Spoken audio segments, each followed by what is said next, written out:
आज हम लोग पढ़ेंगे जिम्नोस्पर्म्स के बारे में। जिम्नोस मतलब नेकेड या अनकवर्ड और स्पर्मा मतलब सीड्स। जैसे हम लोग जानते हैं कि प्लांट्स में normal parts stem, leaf, root, fruit, flower ये सब रहता है। फ्रूट के अंदर सीड रहता है। सीड की जो कवरिंग है वो है फ्रूट्स, ठीक है। तो कुछ प्लांट्स ऐसे हैं जो जिनकी सीड जो है वो फ्रूट्स से कवर्ड नहीं रहती है, यानी उनमें फ्रूट्स नहीं होता है। उन्हीं प्लांट्स को हम लोग जिम्नोस्पर्म्स कहते हैं या अनकवर्ड सीड प्लांट कहते हैं, ठीक है। इसलिए क्योंकि इसमें सीड की कवरिंग नहीं होती है और सीड्स खुला हुआ रहता है, इसीलिए इसमें फ्रूट नहीं होता है।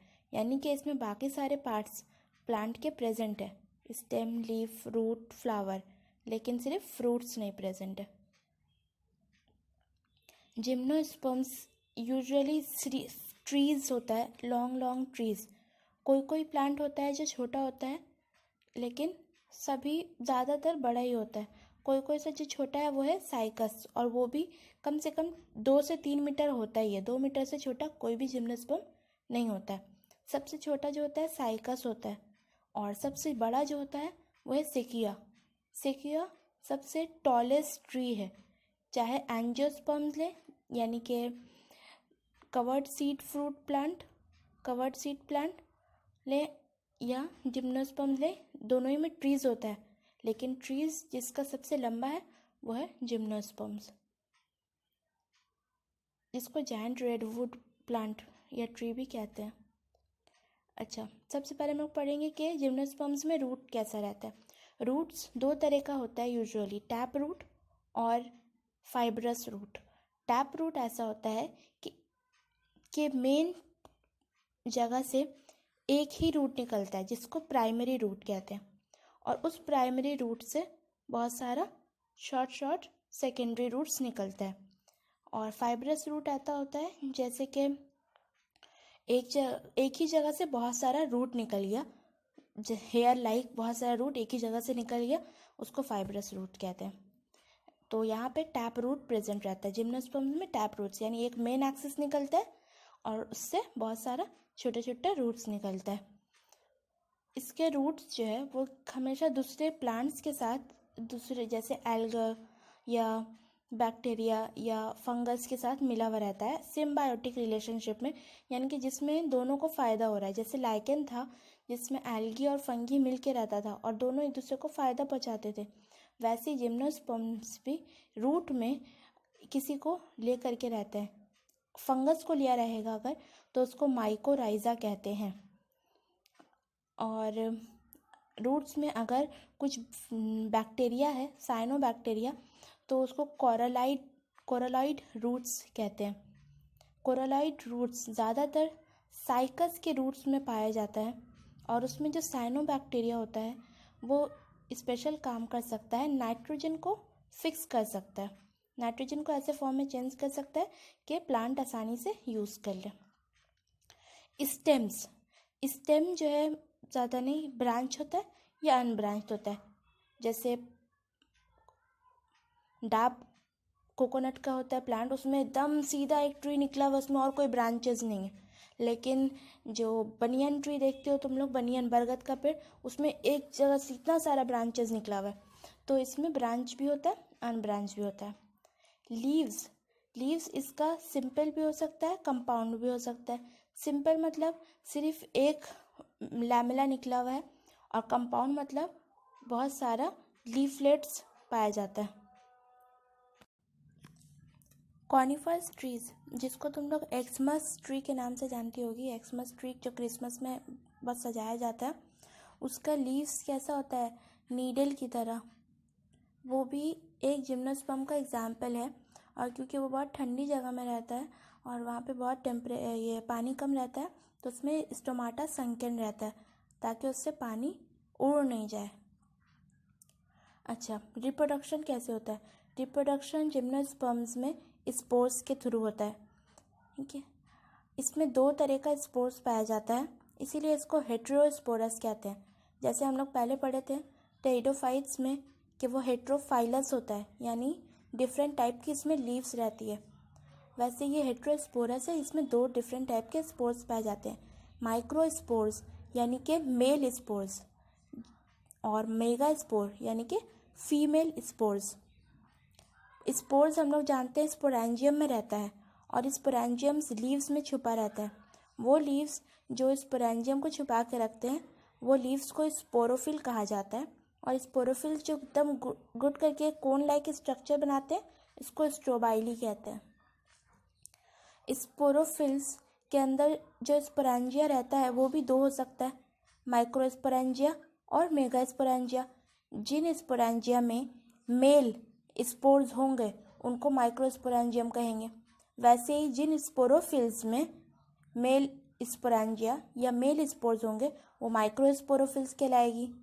और सेम मेगास्पोरोफिल्स किसको कहेंगे, जिसमें मेल स्पोर्स या फीमेल स्पोर्स या फीमेल स्पोरेंजिया पाया जाता हो। वो लीव्स जिसमें मेल हो, मेल स्पोर्स या मेल रिप्रोडक्टिव सिस्टम हो उसको माइक्रो, और जिसमें फीमेल हो उसको मेगा कहते हैं। माइक्रोस्पोरोफिल्स के अंदर माइक्रोस्पोरेंजिया रहता है। माइक्रोस्पोरेंजिया के अंदर जो स्पोर्स निकलता है उसको पोलन ग्रेन भी कहते हैं और उसको मेल गैमेटोफाइट भी कहते हैं। गैमेटोफाइट और स्पोरोफाइट जानती हो, एक ऑर्गेनिज्म का 2 स्टेज होता है लाइफ का, गैमेटोफाइटिक स्टेज यानी कि हैप्लॉइड स्टेज और स्पोरोफाइटिक स्टेज मतलब डिप्लॉइड स्टेज। तो गैमेटोफाइटिक स्टेज पोलन ग्रेन्स का होता है और पोलन ग्रेन्स जो है वो मेल गैमेटोफाइट है। पोलन ग्रेन्स को ही माइक्रो स्पोर्स कहा जाता है और पोलन ग्रेन्स माइक्रोस्पोरेंजिया के अंदर रहते हैं।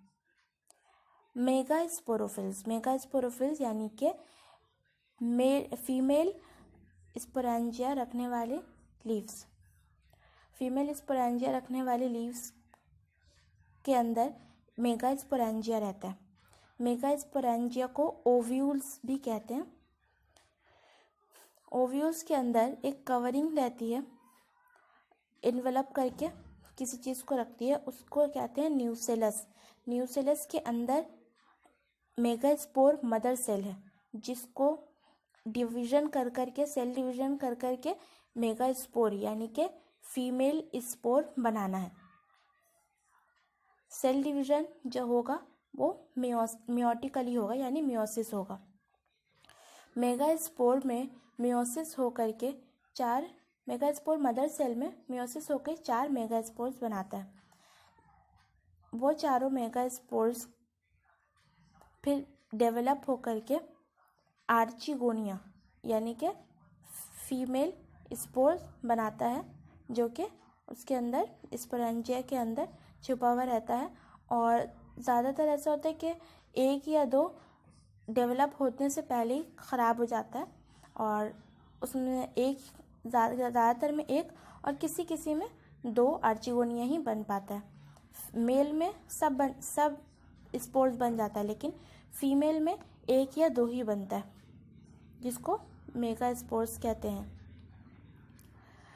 अब मेगा स्पोर्स और माइक्रो स्पोर्स तो कोन के अंदर है और हमेशा जुड़ा हुआ रहता है प्लांट से, कभी अलग नहीं होता है।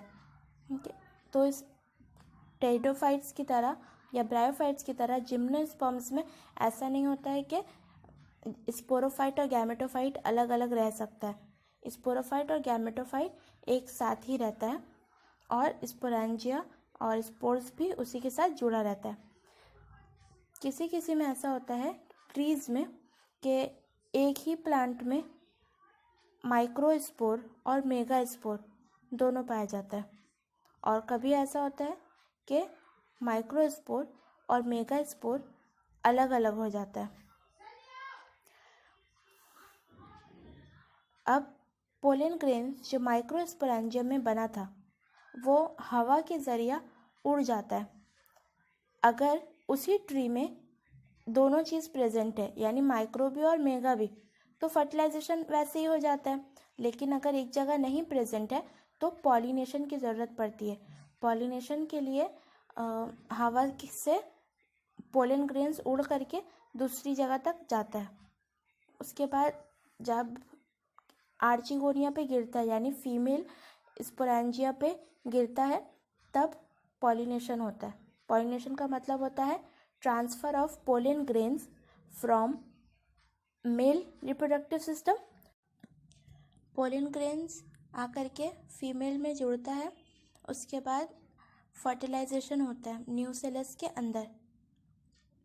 फर्टिलाइजेशन के बाद मेल और फीमेल स्पोर्स मिल करके जाइगोट बनाता है। जाइगोट डिप्लॉइड है। जाइगोट बहुत सारा माइटोसिस करके एक एम्ब्रायो बनाता है। एम्ब्रायो डेवलप करके न्यू सीड बनाता है जिससे न्यू जिम्नोस्पर्म डेवलप कर